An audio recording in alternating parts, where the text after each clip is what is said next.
नमस्कार। चलिए आज अखंड ज्योति के नवंबर 2007 अंक की गहराइयों में उतरते हैं। ये एक आध्यात्मिक सफर है और हर सफर की तरह इसकी शुरुआत भी हम एक पवित्र आह्वान पत्रिका के मंगलाचरण से करते हैं, जो हमें दिव्यता से जोड़ता है। तो सबसे पहले है गायत्री महामंत्र। और ये, जैसा हम सब जानते हैं, सिर्फ एक मंत्र नहीं है, ये एक तरह से एक प्रार्थना है, एक पुकार है कि हमें दिव्य चेतना से आगे का रास्ता दिखे। ये मंत्र हमारे मन को उस ज्ञान को ग्रहण करने के लिए तैयार करता है जो इस पत्रिका के पन्नों में सिमटा हुआ है।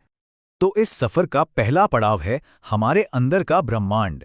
जी हाँ, हम अपने मन, इस विशाल ब्रह्मांड और अपने ही शरीर के रहस्यों को समझने की कोशिश करेंगे। पहला लेख मनन के बारे में है। अक्सर हम सोचते हैं मनन का मतलब है बस सोचते रहना, है ना? पर ये उससे कहीं ज्यादा गहरा है। ये एक ऐसी आध्यात्मिक प्रक्रिया है जहां आपका मन उस पवित्र विचार में पूरी तरह डूब जाता है। विचार करने वाला और विचार दोनों एक हो जाते हैं। सोचिए, जैसे आप कोई बहुत स्वादिष्ट चीज खा रहे हों और आप बस उसके स्वाद में खो जाते हैं, सब कुछ भूलकर। बिल्कुल वैसा ही अनुभव। मन का यही रूपांतरण ही असली मनन है। अपने अंदर की दुनिया से निकलकर अब चलिए बाहर अंतरिक्ष के अनंत विस्तार में। पत्रिका एक ऐसा सवाल उठाती है जो हम सबके मन में कभी ना कभी तो आया ही है। क्या हम इस विशाल ब्रह्मांड में अकेले हैं? इस आर्टिकल में कुछ ऐसी अजीबो-गरीब घटनाओं का जिक्र है जो हमारे दिमाग को चक्कर में डाल देती हैं। जैसे 1976 में ऑस्ट्रेलिया में एक कार अचानक हरे पीले प्रकाश में नहाने के बाद गायब हो गई, या फिर 2006 में ब्रिटेन में एक ही साल में 97 बार यूएफओ देखे जाने की रिपोर्ट्स आईं। तो सवाल ये उठता है कि क्या ये सब बस कल्पना है, या फिर ये किसी ऐसी सच्चाई की तरफ इशारा है जिसे विज्ञान अभी तक समझ नहीं पाया है। ये घटनाएं हमें सोचने पर मजबूर कर देती हैं ना। ब्रह्मांड के इन बड़े रहस्यों से चलिए अब वापस आते हैं एक और अद्भुत रहस्य की तरफ, जो हमारे अपने ही अंदर है, हमारा शरीर। इस लेख में शरीर को एक चमत्कारी रासायनिक कारखाना कहा गया है, और इस कारखाने के पीछे हैं हमारी कुछ रहस्यमयी शक्ति ग्रंथियां। पिट्यूटरी ग्रंथि, जिसे मास्टर ग्लैंड कहते हैं, एड्रिनल ग्रंथियां जो हमें जोश और हिम्मत देती हैं, और सबसे खास पीनियल ग्रंथि। आध्यात्मिक परंपराओं में इसे तीसरी आंख या आज्ञा चक्र भी कहते हैं। सोचिए, इन ग्रंथियों से निकलने वाला छोटा सा हार्मोन हमारी पर्सनैलिटी, हमारी एनर्जी और यहां तक कि हमारी आध्यात्मिक क्षमता को भी कंट्रोल करता है। इस लेख में पीनियल ग्रंथि को तो विवेकी आत्मा का निवास स्थान तक बताया गया है। इसके बाद बात आती है मन की शक्ति की। ऐसी शक्तियां जो विज्ञान के दायरे से बिल्कुल बाहर हैं।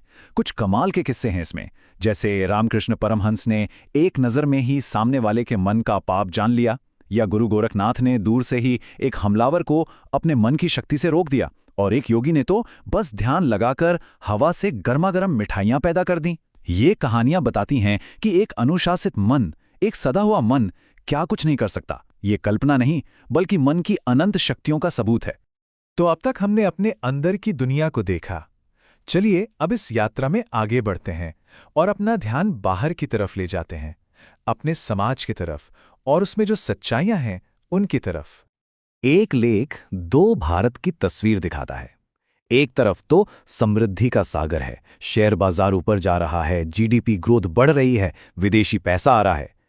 लेकिन दूसरी तरफ वही भारत है जहां गांव में 65% लोगों के पास बुनियादी सुविधाएं तक नहीं हैं, जो कर्ज और निराशा में डूबे हुए हैं। तो ये लेख एक बड़ा सवाल खड़ा करता है। ये तरक्की कैसी तरक्की है? क्या ये सबके लिए है या सिर्फ कुछ लोगों के लिए? इसी सामाजिक चिंतन को आगे बढ़ाते हुए एक और सवाल सामने आता है। जब कोई गलती करता है, कोई भटक जाता है, तो हम उसके साथ क्या करते हैं? क्या हम अपनेपन का मरहम लगा सकते हैं? इसके लिए अंगुलीमाल की कहानी का जिक्र किया गया है। वो कहानी हमें बताती है कि कोई भी इंसान पैदाइशी राक्षस नहीं होता। उसे राक्षस बनाता है समाज का लगातार अपमान और ठुकराया जाना। इससे सीख ये मिलती है कि सजा से ज्यादा जरूरी है करुणा। अपनेपन का मरहम ही असली इलाज है, ना कि नफरत। सामाजिक मुद्दों से आगे बढ़कर अब हम इस यात्रा के तीसरे हिस्से में पहुंचते हैं, जो है भक्ति का मार्ग। यहां हम समझेंगे कि सच्चा समर्पण, सच्ची आस्था आखिर होती क्या है। एक बहुत ही सुंदर कथा है इसमें। भगवान कृष्ण एक बार बीमार पड़ने का नाटक करते हैं और वैद्य कहते हैं कि इसका इलाज सिर्फ एक ही है, किसी सच्चे भक्त के पैरों की धूल।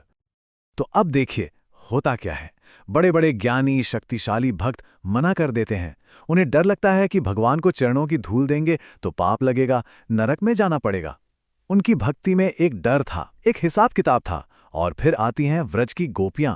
वो कहती हैं, ले लो हमारे पैरों की धूल, अगर इससे हमारे कृष्ण ठीक होते हैं तो हम हमेशा के लिए नरक में भी रहने को तैयार हैं। यही है दो तरह की भक्ति का अंतर, एक जो हिसाब किताब करती है और दूसरी गोपियों की, जिसमें कोई शर्त नहीं, कोई सौदा नहीं, सिर्फ और सिर्फ निस्वार्थ प्रेम और समर्पण है। और कृष्ण ने इसी को सबसे ऊंची भक्ति कहा है। भक्ति के इसी विषय को आगे बढ़ाते हुए नवारण मंत्र के रहस्य को खोला गया है। ऐं ह्रीं क्लीं चामुंडाय विच्छे। ये सिर्फ कुछ शब्द नहीं है, इसका हर बीज मंत्र एक शक्ति का प्रतीक है। ऐं महासरस्वती का यानी ज्ञान का, ह्रीं महालक्ष्मी का यानी पालन पोषण का, और क्लीं महाकाली का यानी परिवर्तन का, और आखिर में चामुंडाय विच्छे का मतलब है उस दिव्य मां के आगे पूर्ण समर्पण जो हमारे अंदर के असुरों को मारती है।